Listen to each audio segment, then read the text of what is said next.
আসসালামু আলাইকুম। আমরা শর্মা সবসময় মাংস দিয়ে খেয়ে থাকি। আজকে একটা ডিম শর্মার রেসিপি দেখাবো। এটা খেতে যে কতটা মজা, আপনারা অবশ্যই এটা একবার হলেও বাসায় বানাবেন, আর খেলে তখনই বুঝতে পারবেন। খুব কম উপকরণে কিন্তু এই ডিম শর্মাটা। এখানে আমি 2টো ডিম সিদ্ধ করে নিয়েছি। এই 2টো ডিম দিয়েই আমি শর্মা বানাবো। ডিমগুলো সুন্দর করে গ্রেট করে নিলাম। এখন এখানে আমি কেনা ব্রেডটাই ব্যবহার করেছি। এই ব্রেডে আমি মেয়োনিজ লাগিয়ে নিচ্ছি। এরকম সুন্দর করে মেয়োনিজটা লাগিয়ে নেবেন, যেটা পছন্দ করেন মেয়োনিজ সেটাই দেবেন।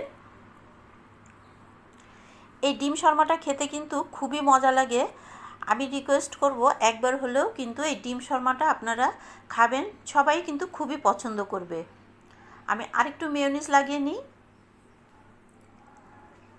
এখন আমি এখানে দিয়ে দিব টমেটো কেচাপ।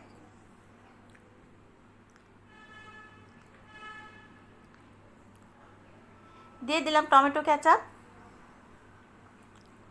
এখন এখানে দিয়ে দেব আমি গ্রেট করা সেই ডিমটা।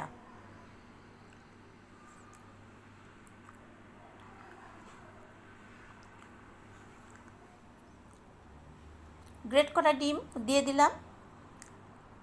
এখন এখানে আমি বাকি জিনিসগুলো দিয়ে দিচ্ছি।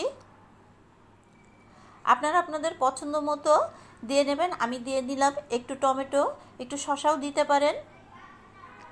দিয়ে দিলাম একটু পেঁয়াজ। এখন আমি এখানে দিয়ে দিলাম একটু বিট লবণ, আর দিয়ে দিব একটু গোলমরিচ। এই ডিম শর্মার জন্য কিন্তু আর কিছুই লাগবে না। এখন আমি এটা র্যাপ করে নিচ্ছি।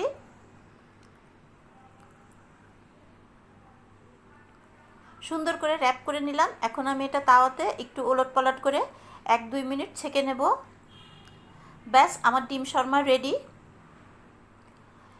চমৎকার এই ডিম শর্মাটা কেমন লাগলো অবশ্যই আমাকে একটা কমেন্ট করে জানাবেন।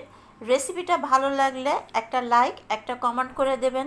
দেখা হবে পরবর্তী কোনো একটা সুন্দর রেসিপি নিয়ে।